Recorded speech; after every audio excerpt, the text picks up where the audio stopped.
I don't know if you noticed this or not, but we are a country and a people now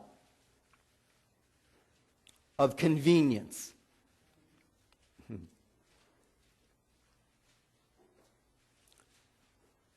The other night we were watching a program called Shark Tank. I don't know if anyone else watches it. Thank you for nodding your head and affirming that I'm not the only one that watches TV. But the other night, they had a guy come on that had created a package to cook ramen noodles in the microwave. It wasn't quick enough to boil them for 3 minutes, or to put them in a bowl and pour water over them. But what he did is he specifically designed a container that fits the ramen noodles exactly, and had a fill line on it so that we could conveniently make ramen noodles. And everybody thought it was a great idea. Not everybody put money into it, but everyone go, oh yeah, this is great, you know. Everyone should have one in their home. We no longer have to walk into McDonald's or Wendy's or whatever is your favorite fast food place we can drive through.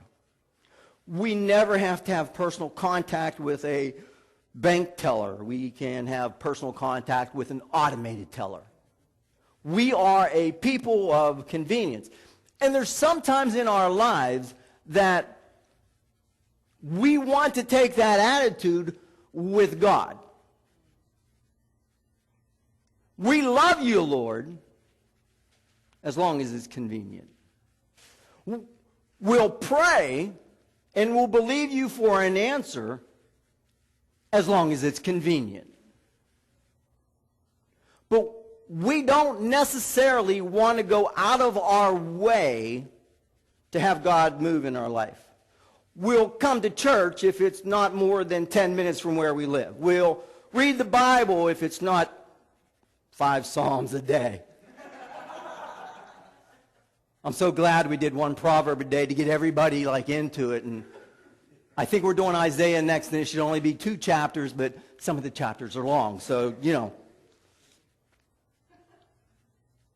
we'll pray when it's convenient over our food so we don't get ptomaine.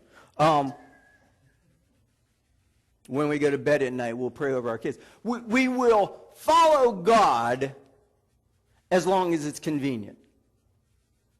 And quite frankly, a lot of times we'll listen to him when it's on our terms. We have become a people that are not led by God, but want to have us be the leader of God. We have got the cart before the horse. We do things backwards, and we do things if they're convenient.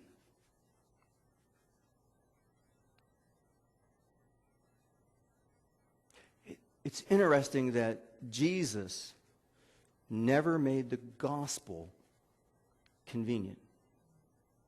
Never. If you want to obey me, if you want to be one of my disciples, you must deny yourself. Pick up your cross.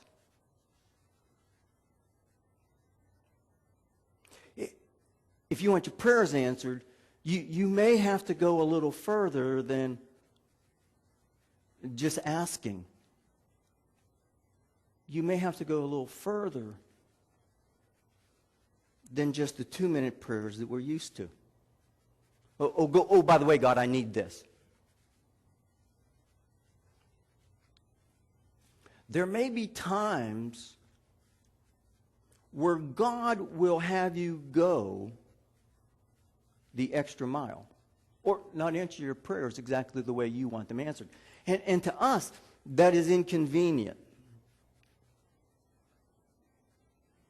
The question today I'm asking is, how far will you go in your relationship with God to get close to him?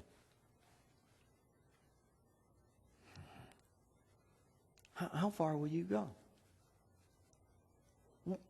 What are you willing to give up? Or what are you willing to start doing?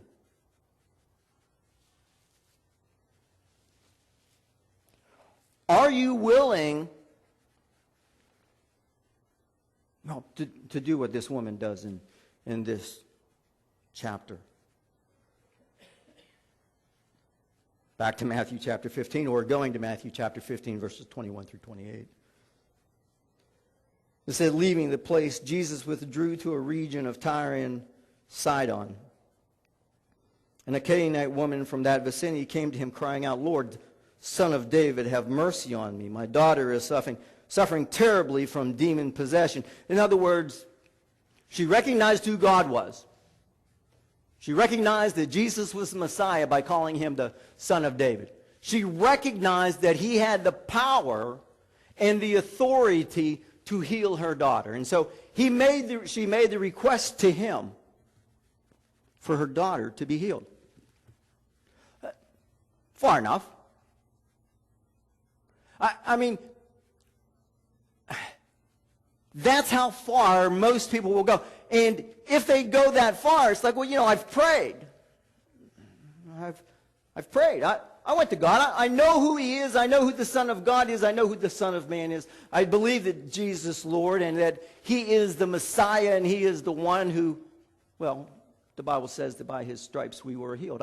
I believe that. And I've gone to him. I've made my request known. And for most of us, we would say that's far enough. I've taken that leap of faith to pray, and I think that just by my praying, it should be enough. And that God should hear it and immediately respond to me. That's enough.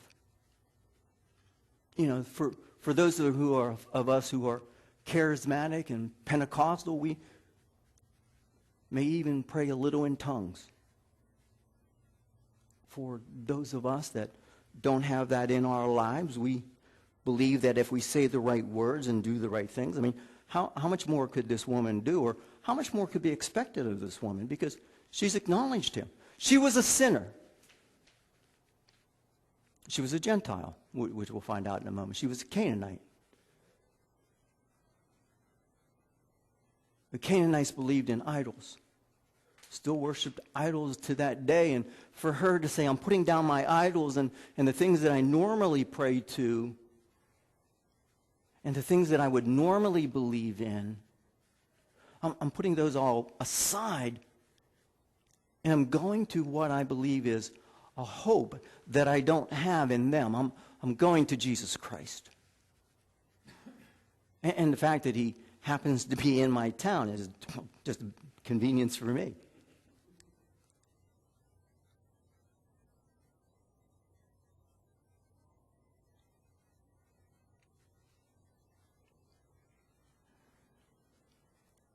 See, she's taken the minimum daily requirements of what she needed to do.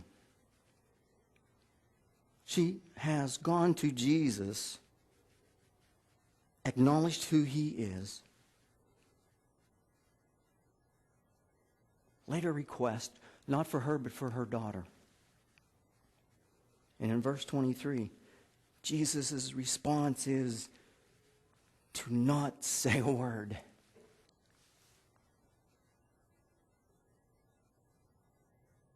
And obviously she kept pressing the issue.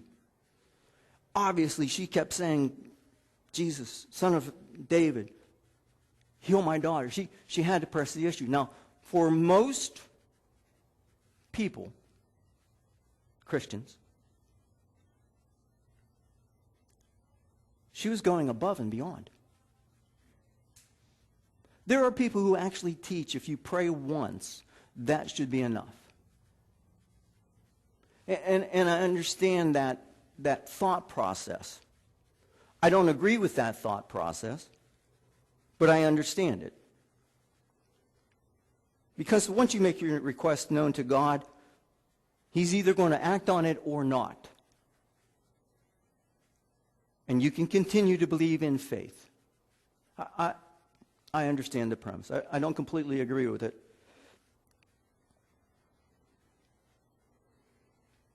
But the disciples looked at Jesus and said, Master, I'm adding master, came and said to him and urged him, send her away, because she keeps crying out to us.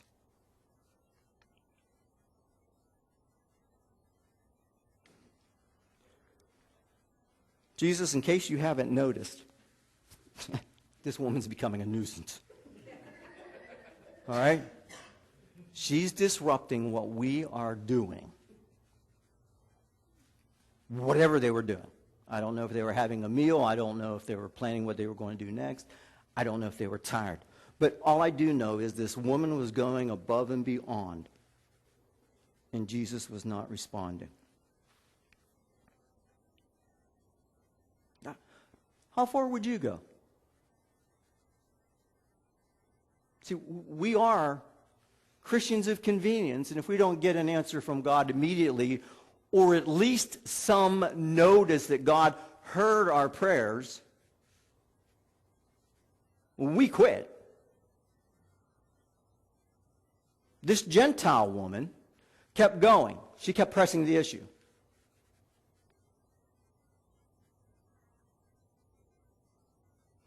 To the point where the disciples said, could you do something about her just to get her shut up?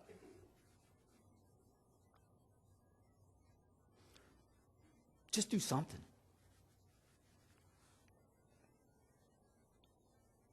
Jesus obviously thought about it or prayed about it or said, okay, guys, I'll do something. Here's the next thing he does. He answered her and said, I was sent to the lost sheep of Israel. In other words, woman, I shouldn't have anything to do with you. And the fact that you came to me, you're knocking at the wrong door. Because I'm not supposed to help the Gentiles. I only came to the lost sheep of Israel. I'm not for you. Go back to Baal. Now, he didn't say all that, but that was by implication. I'm not for you, lady.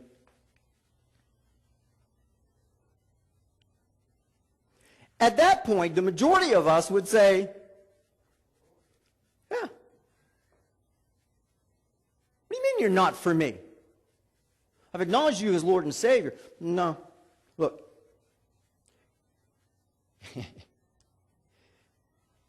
If Joshua and Moses would have done what they were supposed to have done, utterly destroyed you, you wouldn't be bugging me now.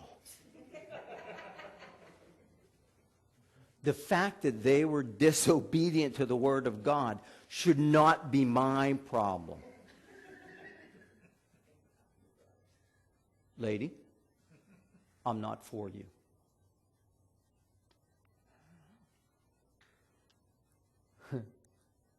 Not a show of hands.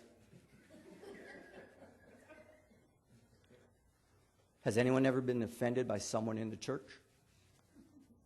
Has anyone ever had a pastor do something wrong to you? As a pastor, have you ever had someone in the congregation do something wrong with you? We sometimes forget about that side of it. But anyway, we'll move on.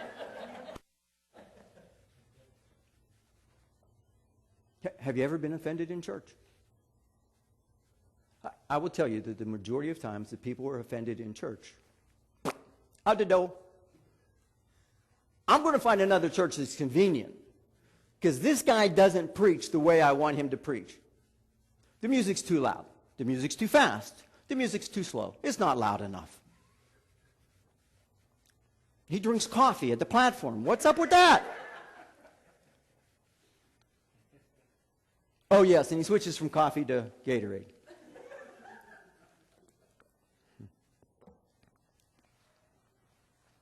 Anyone ever been offended and left? See, because we're Christians of convenience. Have I ever been offended in church? Yes. Yeah. What did I do? I hit my knees and said, God, is this where you want me? And if the answer was yes, and quite frankly, it always was. I've only been in 2 churches. One in Dallas and one here.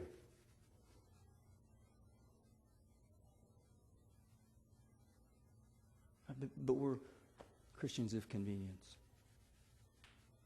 How far will you go? I love it. He says to her, woman, I'm not for you.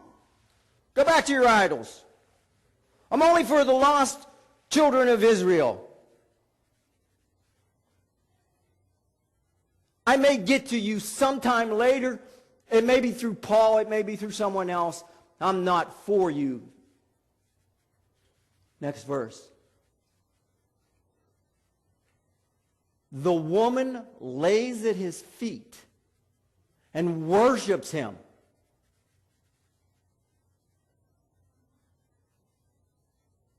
Said, Lord, help me.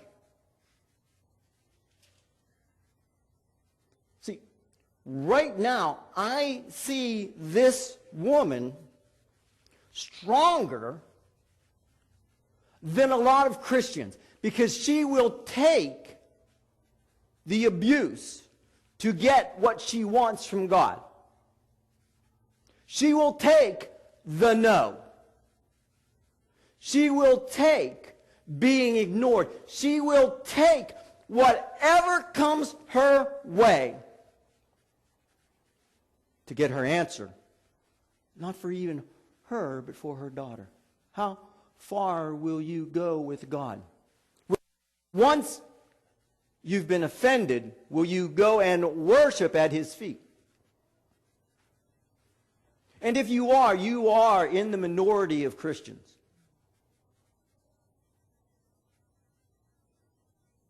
How far will you go?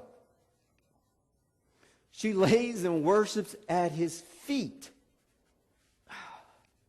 We'll worship when it's convenient. And please, don't ask me to get on my knees. Don't ask me to lay at the feet of Jesus. That's not convenient. It's not dignified. It's not my style.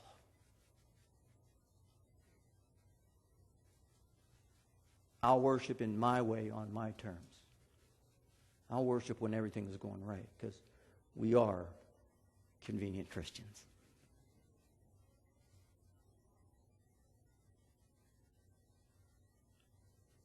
She lays at his feet and worships him. I love getting on my knees to worship him, and there's the main reason I do it is because on my knees is a sign of surrender. It's a position of weakness, not a position of strength. It's a position of need. And that's what she was showing right there.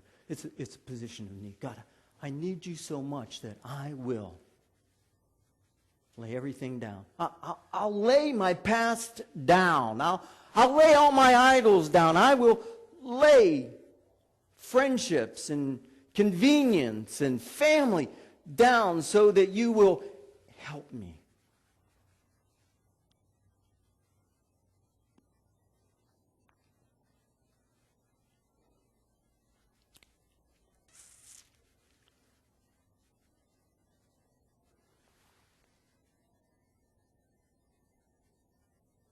Next verse. After she knelt before him, he replied to her. Now, I'm waiting for the response of compassion. I'm waiting for the response of the Jesus I expect.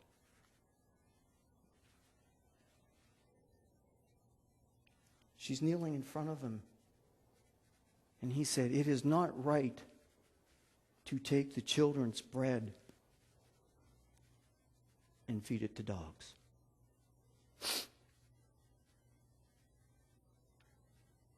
That's it, bub. I'm out the door. Not only have you ignored me, not only have you said that you're not for me, not only have you told me I'm not special enough, because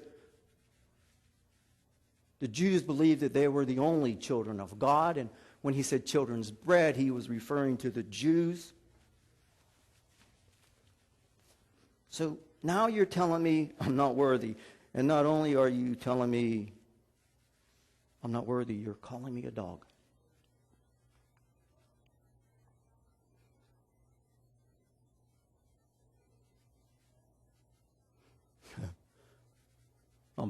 If I'm the lady, all right, where's the love? Where is this grace that I've heard about? Where is this compassion? Where is this Messiah who heals? Just treat me with a little bit of dignity and decency. Where is this? I mean, that's my thought. Do you know why that's my thought? Because I'm a convenient Christian. I don't know if I would have made it that far. I wonder. Ignore me? Tell me you're not for me? And call me a dog? I'm thinking. Just personally, I'm thinking. I don't know, man. I mean, I understand I'm not one of God's children, and I understand that my past isn't exactly what it could have been or should have been. But for you to completely ignore me?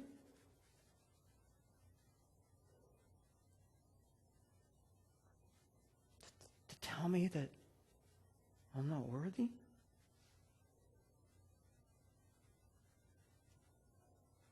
To call me a dog?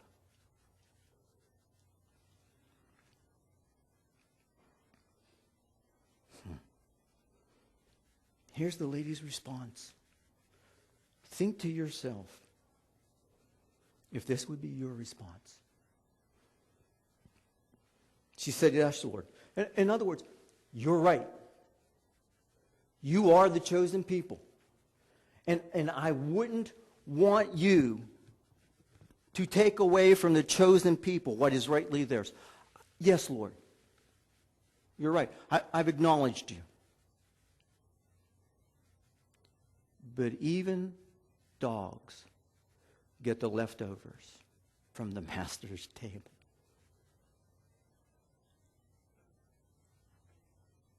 I'll take the crumbs. I'll take the stuff that would be left on the floor if you'll just answer my prayer.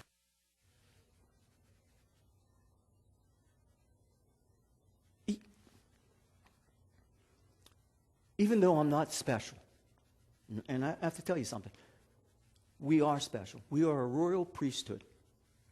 We are a chosen generation. But there are times when we don't feel so special. We just don't. We feel like we are the red-headed stepchild of God. Like, okay, Lord, when am I going to catch a break here?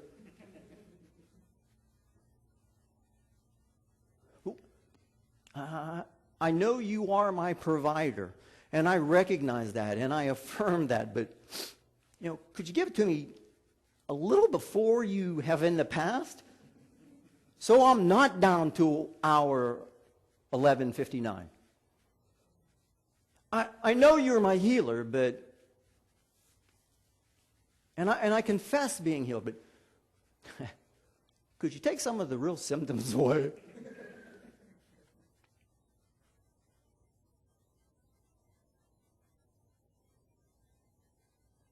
I know that you're in my family and in my marriage, but if we could stop arguing for just a little bit through your power and through your grace. I understand that right now I'm single, and you've called me to be single right now. But could you help me with my feelings and my desires just a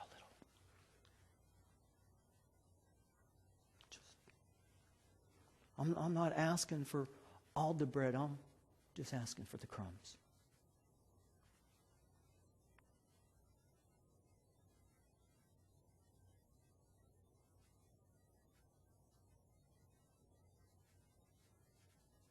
How far would you go to get your prayers answered?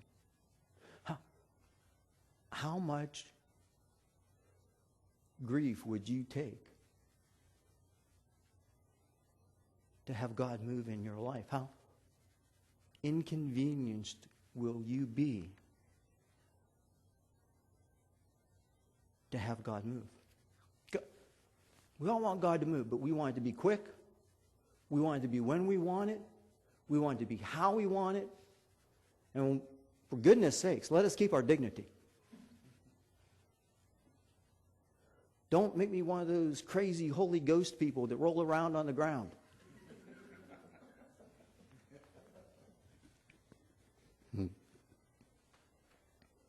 Because even the dogs get the crumbs. Then Jesus said to her in verse 26, "Woman, you have great faith."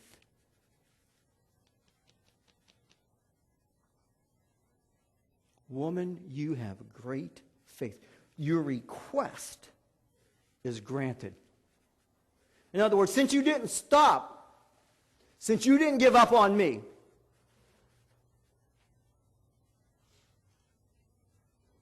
I'm going to give you what you want. And at that moment, her daughter was healed. At that moment. You can correct me if I'm wrong, but I think there's only two places in the New Testament where Jesus says someone had great faith. There is this one in the Roman centurion. To the Roman centurion, he said, "I have never seen such great faith in all of Israel." And I think those are the only two. Those are the only two that I've found so far.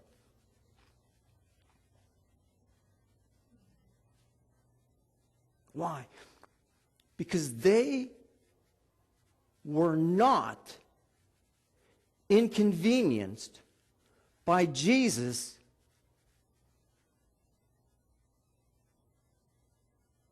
inconvenience. They didn't care. And I'm going to give you two more people that didn't care. I want you to turn to Mark chapter 5.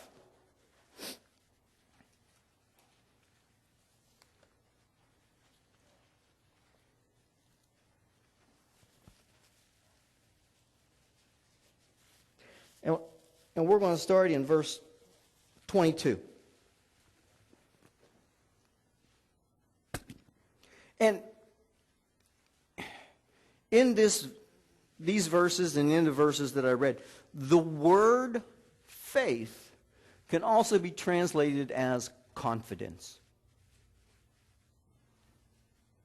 One of the things that we don't have in our life to the greatest degree that we should is confidence in our faith.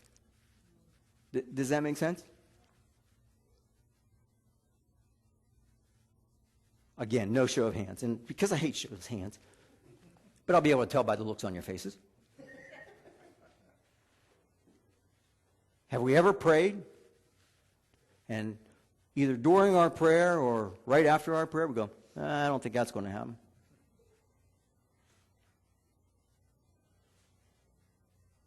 But I know I'm supposed to pray.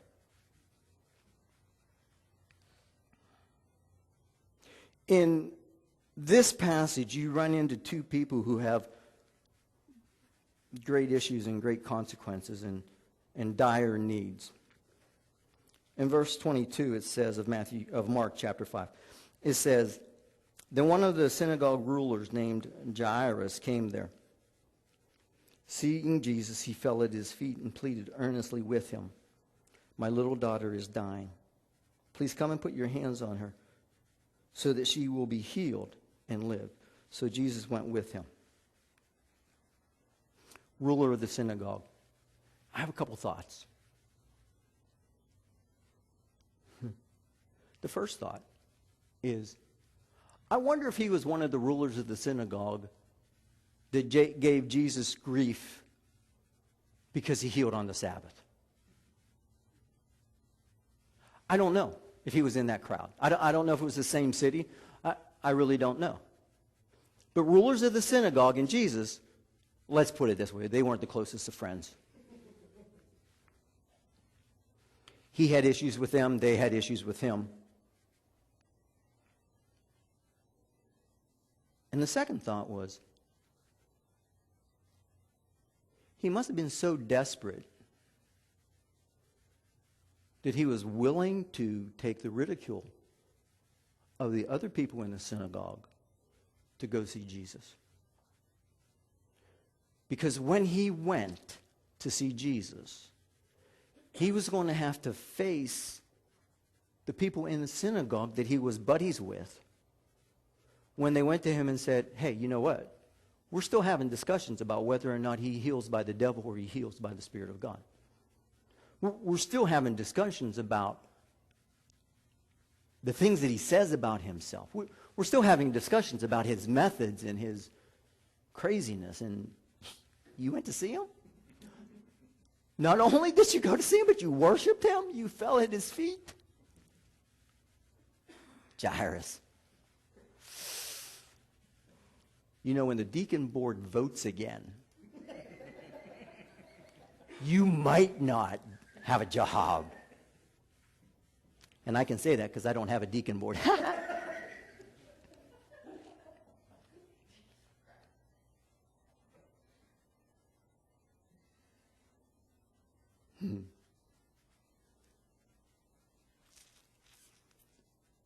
My daughter's extremely sick. She's about to die. Dying. She is in the process of no longer being alive. Now, there was a crowd of people around him.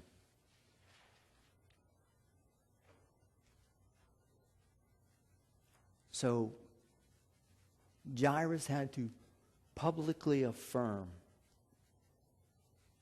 that he was willing to worship Jesus, to give up synagogue,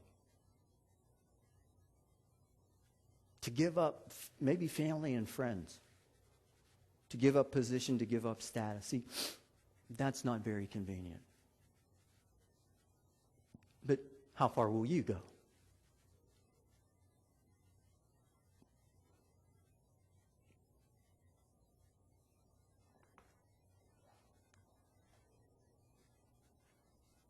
So they're walking along. Because Jesus said, "I'll go with you. I'll go heal her." Why? Well, first off, he was one of the lost children of Israel.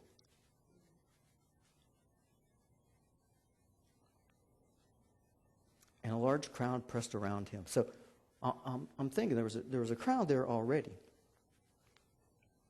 But when they heard that a member of the synagogue, not a member, a ruler of the synagogue, was talking with Jesus, I got to see what's going to happen next. I just got to know. Can Jesus do what he says he can do? Is Jairus really going to go through with this? Or is he going to have second thoughts as they're walking along? Like, you know what, this might not be good for my reputation.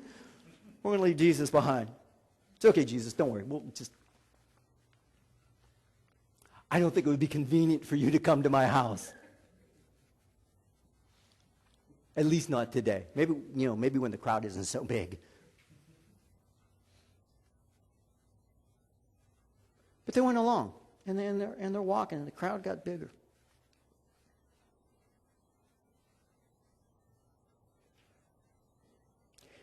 And the woman was there, a woman who was there, had been subject to bleeding for 12 years, an issue of blood. She had suffered a great deal under the care of many doctors and had spent all she had. Yet instead of getting better, she grew worse.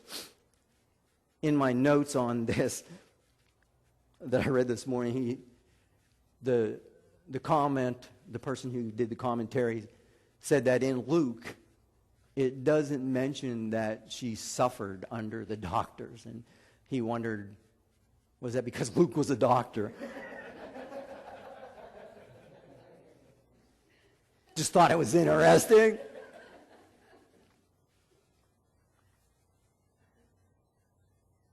"12 years, issue of blood."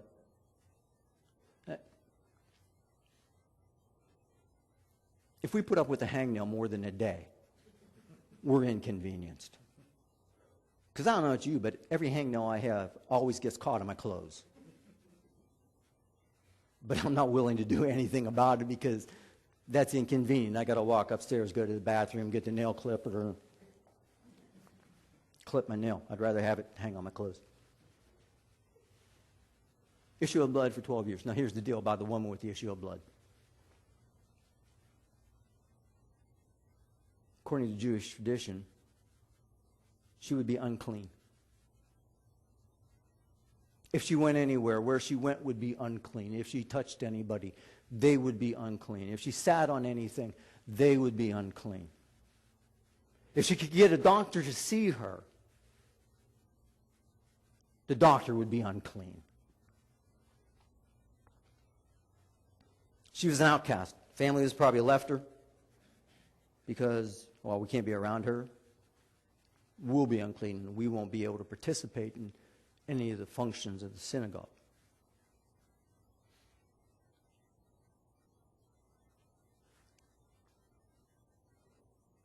She had to be inconvenienced by the crowd. She had to be inconvenienced by the thought of,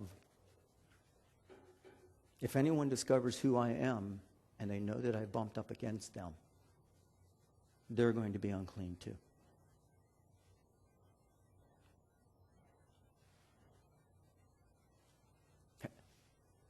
Have you ever noticed Jesus doesn't have a problem with unclean people? He didn't have a problem touching lepers and healing them. He didn't have a problem with this woman touching him. And she thought to herself in the next verse, at least I believe it's the next verse, that if I could just touch the hem of his garment, I will be healed.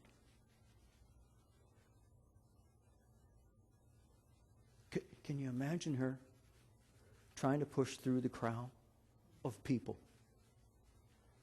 Can you imagine her not hoping that it works, but knowing that it will work? Can you imagine how inconvenient it was for her?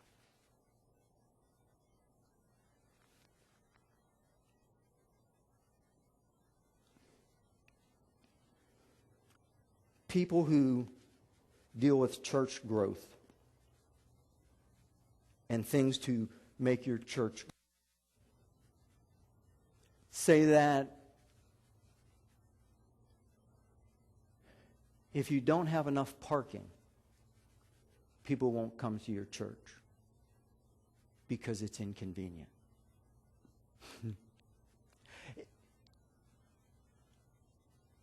If you get to a place where you are between 50 to 75% of the capacity of your church is right now, people won't come because it's inconvenient. If visitors come to the church and they have a difficult time finding a seat, they won't come back because it's inconvenient.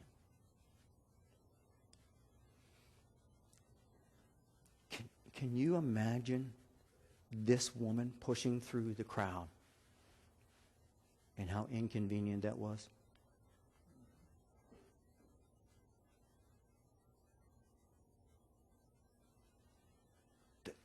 The boldness that it would have taken for her to change her outlook. Just, well, you know what? Maybe I'll come back next Sunday. It might not be as crowded. There were a lot of visitors there this week, and they probably won't come back. So, it'll be more convenient for me to come. And you know what? There is a ruler of the synagogue there that already made his request known. So he will probably get his request done before I do, because he's a ruler of the synagogue and I'm a woman with an issue of blood. That's what she was thinking, not, just to be clear.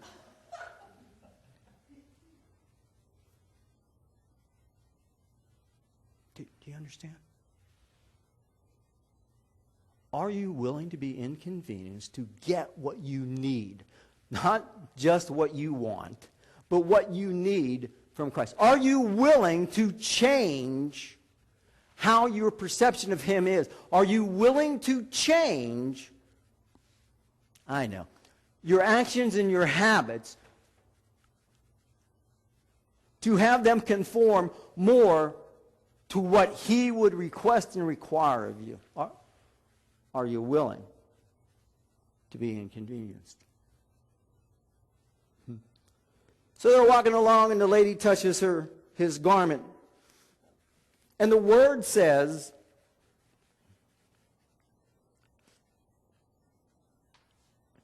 in verse 29, immediately her bleeding stopped, and she felt in her body that she was freed from her suffering. Out of curiosity, how many of you, after 12 years, would think immediately?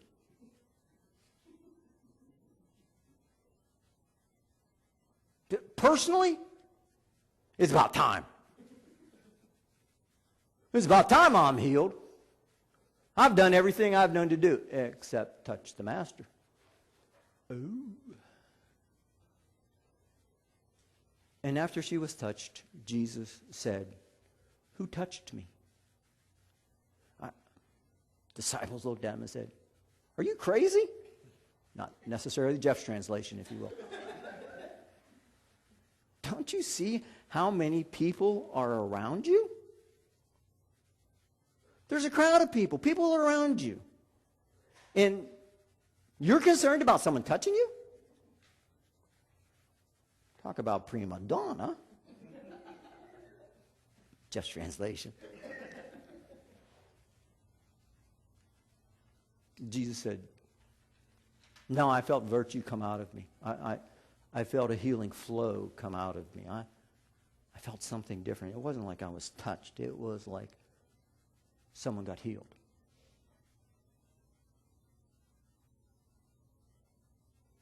So he stopped his walk to find out who it was. Now, think about this. You've got Jairus, whose daughter is dying. And the procession that was going to his house has now stopped. What's going through Jairus' mind? What's the big deal about this woman who is unclean? And shouldn't I have priority over her?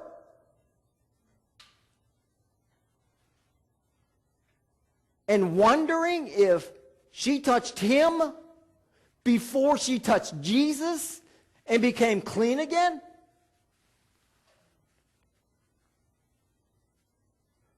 Doesn't Jesus recognize and realize who I am?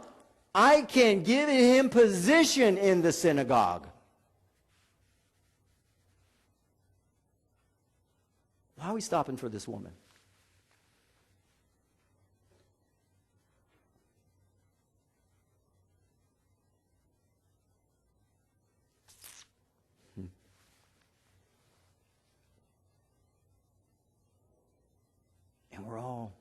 shaking our heads like, how could he think that?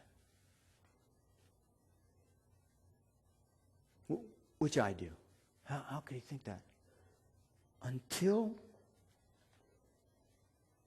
I remember the times that someone got healed, and I wondered, why not me? Somebody gets extremely blessed. And I go, when's it going to be my turn?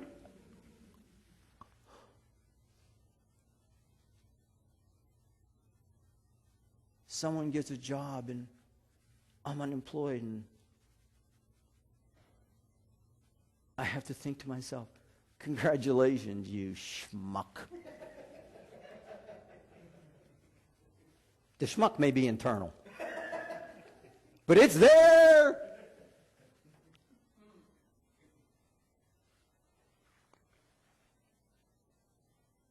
Reality is, for the inconvenient Christian, we should be priority number one. God, I don't mind you getting to them. Just get to me first. I don't mind you blessing other people. Just me first. Always a bad attitude to have. But we're convenient Christians.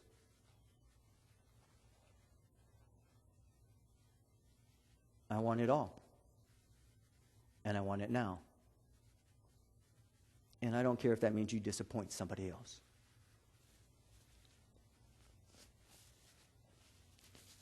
So Jesus finds out who the woman is and said, daughter, your faith has made you whole. You can go home to family and friends. You can resume your life. You can move forward. You don't have to be in a holding pattern anymore. God's made you whole. He's given you strength. He's given you power.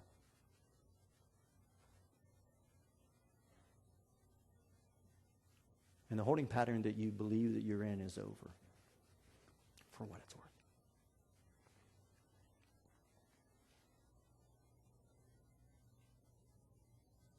But we're still dealing with Jairus' daughter. And one of his servants walks up to him and says, Jairus, good try. Just translation again. But there's no need to bother Jesus anymore. Your daughter's dead. We've already invited the mourners to come in. Don't bug them anymore.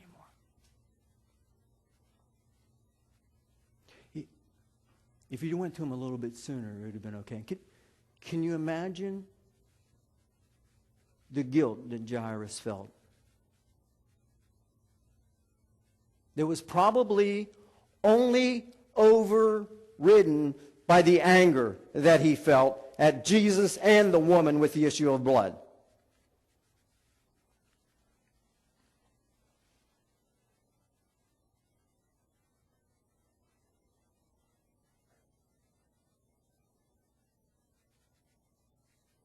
Have you ever thought that what you thought was your last hope had just passed you by? Have you ever thought that it was your last chance, and for whatever reason you didn't grab the brass ring? That the prayer that you prayed was your best effort,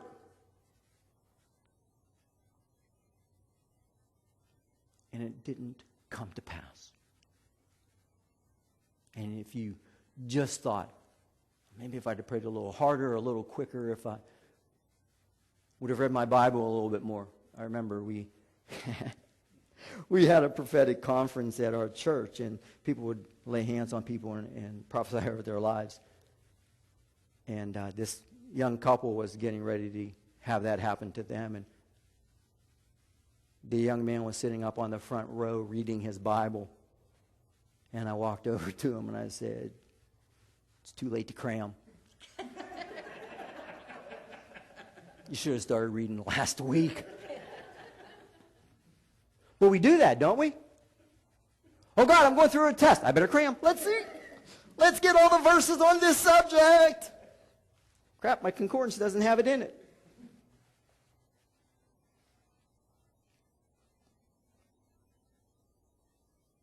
That's where Jairus was.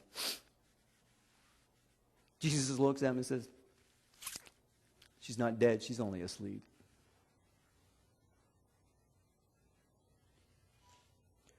Your last hope is never his last hope. Your last and final attempt at having your prayers answered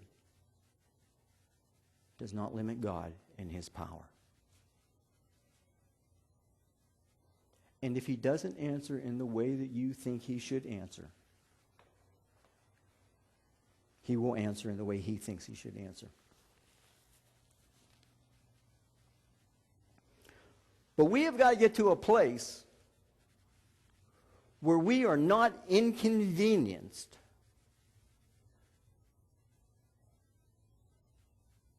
by the inconvenience of being a Christian.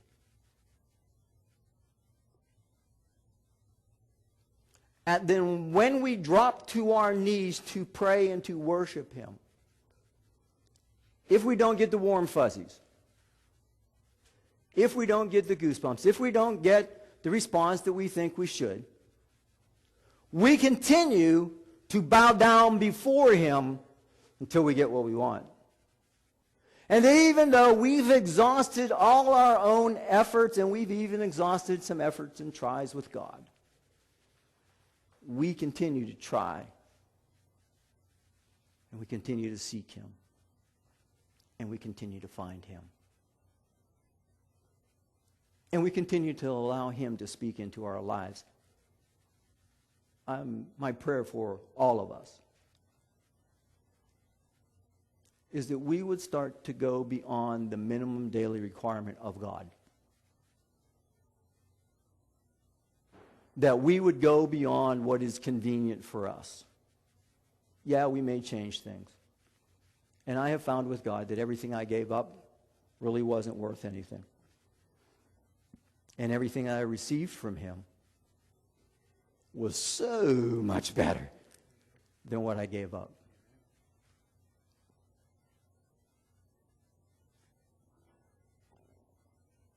But we've got to break through the crowd. We've got to become a people who are not just in it if it's convenient, but we're in it even when God says, "I want you to change." Even when God says, "I want you to lay it down." Even when God says, "Not yet. It's not time."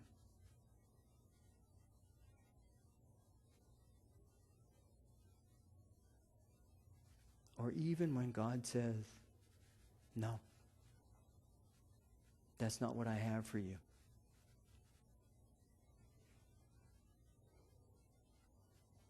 When we get to a place where when he ignores us, we worship him more. And when he says it's not for us, we believe him more. And when by his inaction,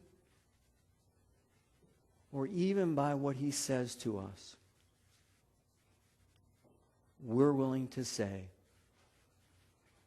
"I will worship you because of who you are, because of your great grace, and because what you have given me. I will worship you even when it's not convenient." Let's move past the drive-through, Jesus. And catching him on the fly when we have time. The 2-minute prayer going out the door. I can't read 5 Psalms, but I'll read 3.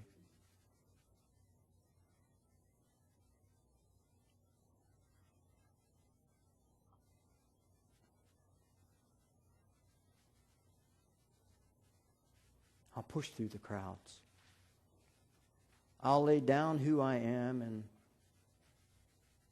I'll lay down what I believe to worship him, to love him, and to allow him to move in my life. I'm willing to do that.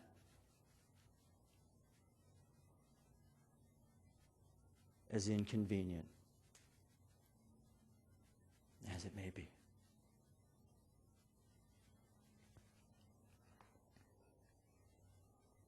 God, my prayer for these people, and obviously for myself, is that we would go past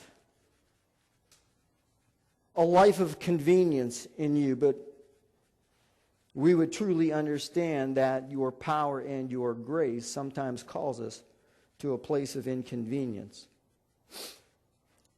But if we have faith and confidence in you, if we worship you and we truly know who you are in our lives, we will listen to what you have for us.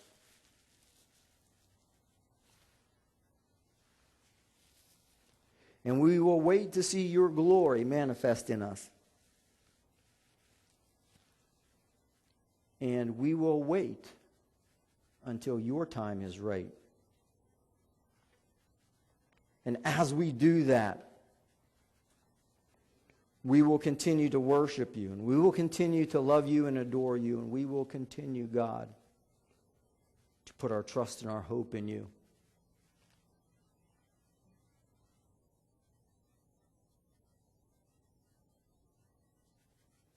And even in our dryness, and even in our times of not understanding what you're doing or your inactivity,